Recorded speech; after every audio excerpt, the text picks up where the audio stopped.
ছাত্র জনতার আন্দোলনে আওয়ামী লীগ সরকারের পতনের পর ৫ জন ভিআইপি আসামিকে রিমান্ডে নিয়ে জিজ্ঞাসাবাদ করছে ঢাকা মহানগর গোয়েন্দা পুলিশ। সাবেক তথ্য ও প্রযুক্তি প্রতিমন্ত্রী জুনাইদ আহমেদ পলক ১০ দিনের রিমান্ডে রয়েছেন। রিমান্ডে নেওয়ার পর থেকে ভিআইপি আসামিদের মধ্যে সবচেয়ে বেশি ভেঙে পড়েছেন পলক।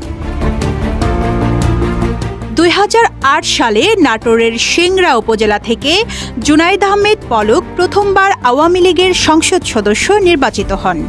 এলাকার আওয়ামী লীগ নেতা ও ব্যবসায়ীদের কাছ থেকে টাকা ধার নিয়ে করেন নির্বাচন। নির্বাচনী হলফনামায় লিখেন ১৫ শতক কৃষি জমি, ব্যাংকে ৫০,০০০ টাকা এবং ৬০,০০০ টাকার আসবাবপত্র রয়েছে তার।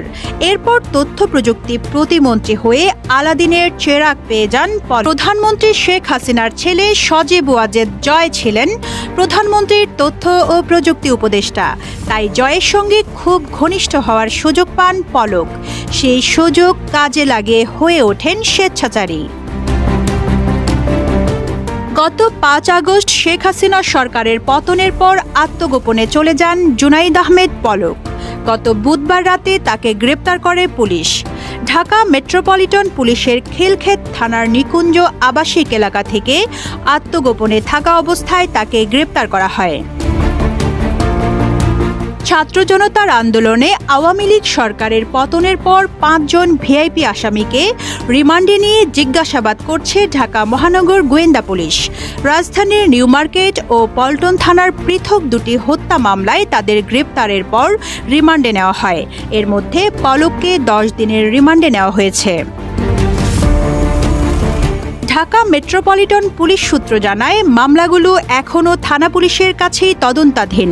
তবে ভিআইপি আসামি হিসেবে তাদেরকে মিন্টো রোডের গোয়েন্দা কার্যালয়ে রাখা হয়েছে। সেখানেই তদন্ত কর্মকর্তা সহ ডিএমপির ঊর্ধ্বতন কর্মকর্তারা তাদের জিজ্ঞাসাবাদ করছেন। তদন্ত সংশ্লিষ্ট একটি সূত্র জানায়, গ্রেপ্তারের পর থেকেই বেশিরভাগ সময় কান্নাকাটি করছেন জুনাইদ আহমেদ পলক। ইন্টারনেট শাটডাউনের বিষয়েও তিনি তার দায় অস্বীকার করেছেন। তার ভাষ্য, প্রতিমন্ত্রী হলেও ইন্টারনেট বন্ধ করার ক্ষেত্রে তার একক কোনো সিদ্ধান্ত ছিল না। জিজ্ঞাসাবাদে পলক জানিয়েছেন, গোয়েন্দা সংস্থার প্রধান ও এনটিএমসির মহাপরিচালক সাবেক সেনাপ্রধান জিয়াউল আহসানের নির্দেশনা মেনে তিনি ইন্টারনেট শাটডাউনের সিদ্ধান্ত নিয়েছিলেন। এছাড়া ইন্টারনেট শাটডাউনের ক্ষেত্রে সাবেক প্রধানমন্ত্রী শেখ হাসিনার সায় ছিল। জিজ্ঞাসাবাদকারী সূত্রের দাবি, ভিআইপি আসামিদের মধ্যে সবচেয়ে বেশি ভেঙে পড়েছেন জুনাইদ আহমেদ পলক।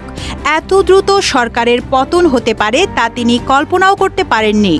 যদিও একদিন আগে স্ত্রী সন্তানদের বিদেশে পাঠিয়ে দেওয়ার কথাও তিনি স্বীকার করেছেন।